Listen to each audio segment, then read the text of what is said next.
Susulan hari kedua Op Daulat Lahad Datu, Menteri Dalam Negeri Datuk Seri Hishamuddin Tun Hussein dan Menteri Pertahanan Datuk Seri Dr. Ahmad Zahid Hamidi mengadakan sidang media berkaitan Op Daulat Lahad Datu yang masuk hari kedua hari ini.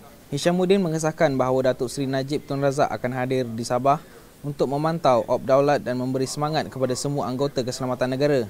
Katanya lagi, Datuk Seri Najib akan memantau secara terperinci setiap sudut dan aspek tentang operasi susulan dan menggeledah Ops Daulat di Kampung Tan Duo Lahad Datu.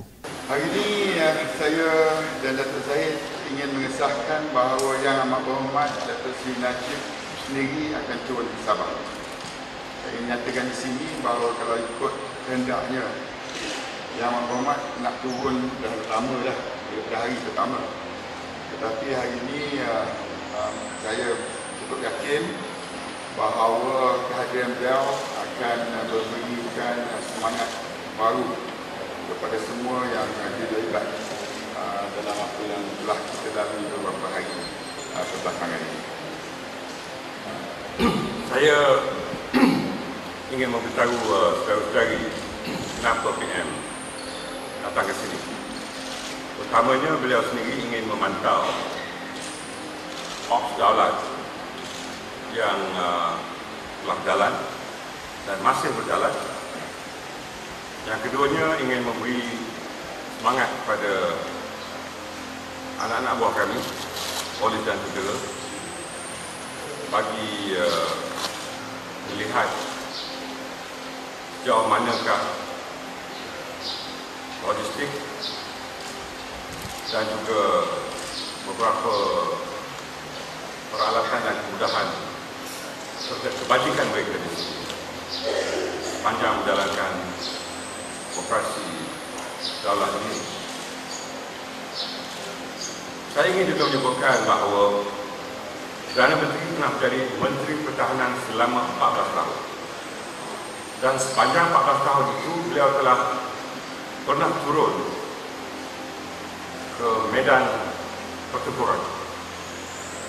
Beliau telah pergi ke Bosnia Herzegovina ketika permasalahan berlaku di sana. Beliau juga telah melawat anak-anak buah daripada Angkatan Tentera dan Polis di Timor Leste jika pasukan kita berada di sana. Beliau juga telah pergi ke Lebanon Selatan melihat pasukan Malban ataupun Malaysian Battalion yang bertugas di Lebanon Selatan, dan yang terakhir beliau telah pergi ke Gaza. Dan di atas 4 faktor yang menjadi perlatar belakangan kepada lawatan Perdana Menteri ke medan tempur, maka adalah amat musabak untuk Perdana Menteri turun ke bawah untuk mengetahui apa yang telah saya sebutkan tadi. Dan saya fikir ini adalah satu gesture yang cukup baik untuk Yang Amat Berhormat Perdana Menteri berada di Sabah. Kita juga boleh mengesahkan di sini bahawa Yang Amat Berhormat telah memantau keadaan secara terperinci setiap sudut, setiap aspek, dan telah pun dimaklumkan perkembangan pada setiap ketika. Jadi saya sendiri secara peribadi, saya juga cukup menunggu-nunggu kehadiran beliau, kerana sebelum ini kita hanya menghubungi beliau melalui telefon dan sebagainya. Sebab itu penting hari ini untuk kita bersungguh untuk beliau melihat sendiri keadaan on ground zero.